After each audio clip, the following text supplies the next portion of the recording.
What's going on, guys? Welcome back to RC Everyday. So I've been all eat up with this bulldozer, and I kind of forgot we hadn't even driven the the Land Cruiser yet, FJ40. This is on the RC4 Drive Gelande2 chassis, and yeah, we got it all done, but we never really got to do a test run. And I've got a few things to do to it here, and we're gonna go out for a little quick drive today. I've had a million people tell me it needs a winch. I didn't want to buy another winch, so I stole the one off the 4Runner. That's why that was fresh on my mind. This is the big RC4 drive one. I didn't want to get the red one, and I realized I'd modified the red one to fit on old red. So I was like, yeah, we'll just use that one. It took me for a while to find the plate because that was custom mounted to that CC hand bumper. And yeah, so I can't get it running today.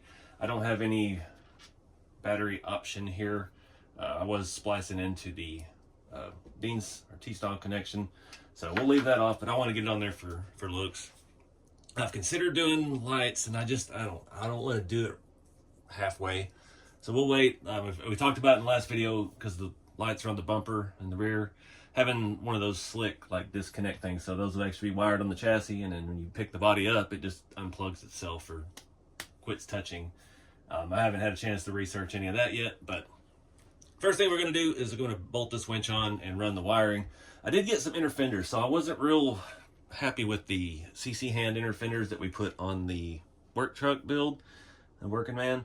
And I had a viewer reach out. He actually prints these and sells them on eBay. I'll put a link to the store below.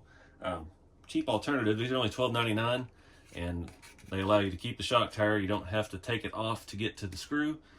We do have a little bit of difference since we do have this leaf spring mount there, but I'm just going to bolt it over that because we do have zip ties and stuff there as well.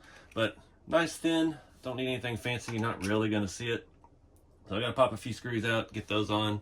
But again, I'll put a link below to those. They were $12.99 plus shipping. I don't know what the CC hand ones were, if they were the 3D printed the same way the other ones were from the Scottsdale. They're kind of brittle, and wasn't all about that. These, you know, it's inner fender. It's got a little bit of print grain to it. It's got a little bit of flex to it. No clue what material, but it doesn't matter. It's underneath the truck, and we just need something to block the view looking in the fender, since we don't have giant tires on this thing. So let's kick to high speed. One last thing we got to do, figure out, my receiver was still interfering with the floor pan, so it would be nice if we could find a permanent home for it and get our battery in. And we still haven't even messed with the body mount. So I've got the body mounts bolted to the body, and then they set over here. We got to put pins in. I know on the D90 body it was a tight fit, but this is a little bit different setup, of course, because it's a different body. So I'm hoping. I think I left some body pins out. I've got some big ones over here, so hopefully we can get those in. But yeah, I was going to show you those fenders. My internet is slow out here. That's the seller right there, Craig, and yeah, good stuff. So let's get it on and get to driving before we lose daylight.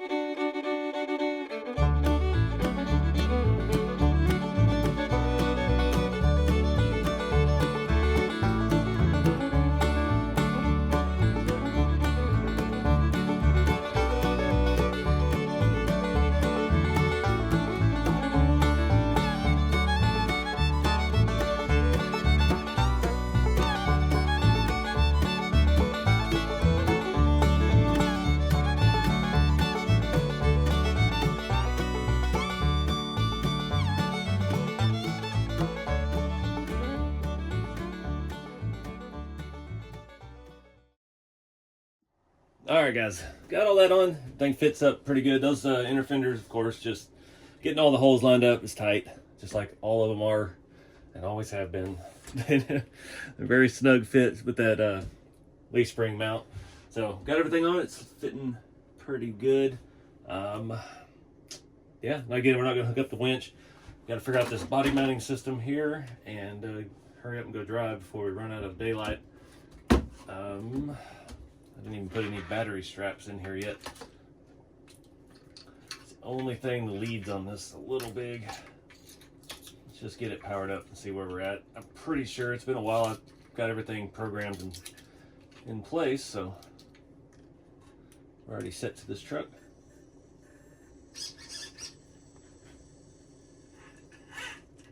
So how is our battery clearance? Is it gonna stay put or no? I'm gonna say no.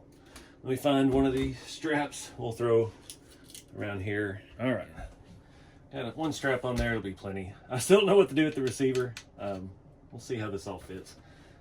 Should clear. I gotta do something with that too. I don't want that loose right there by our gears.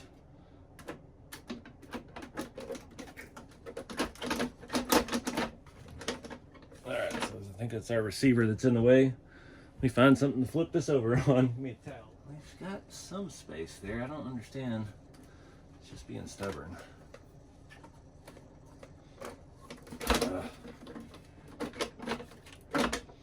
It's just a fine line where that can go. If we angle that, just set it back there for now. It's making some weird sounds. There we go.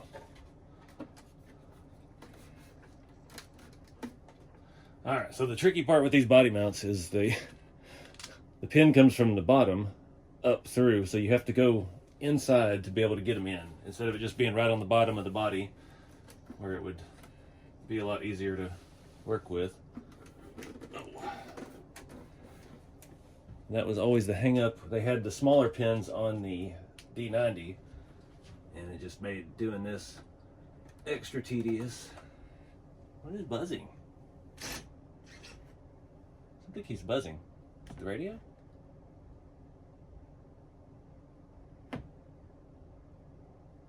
Not gonna do it now. I'm assuming these pins will work. I hope we don't have to have a smaller one. Now that inner fender is not all the way in over here. It's gonna cause us a little bit of issue. There we go. And I dropped the pin.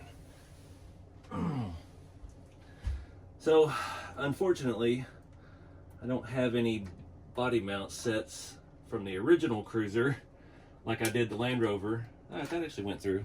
On the Land Rover, I replaced this whole mounting system with just the solid pieces that screwed straight to the body, and did away with this whole thing here. But yeah, I only built one cruiser over the years, and I never tore it apart like this, so those are probably unobtainium at this point. All right, these are going better. With these larger body pins, like I said, it's not as bad, but if you God forbid you have a lipo fire, truck's gone before you ever get this body off of here. Come on. It'd be easier to pull them out with a needle nose or something. One more. Probably don't need it, but we'll do it anyway. One advantage to not having giant tires in the way. All right, so we're gonna go drive this back there where I'm gonna be building a trail. I've got some videos in the works with that, but not much progress has been made yet. It's been raining nonstop. It was supposed to be dry all day today, and it rained this morning. Surprise thunderstorms at 5 a.m., so it's still muddy. So we'll get some of this tire tracks on the ground and see how this thing does.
All right. Well, that was more fun than usual. I don't have much of a trail, but I had some dirt piles to play in.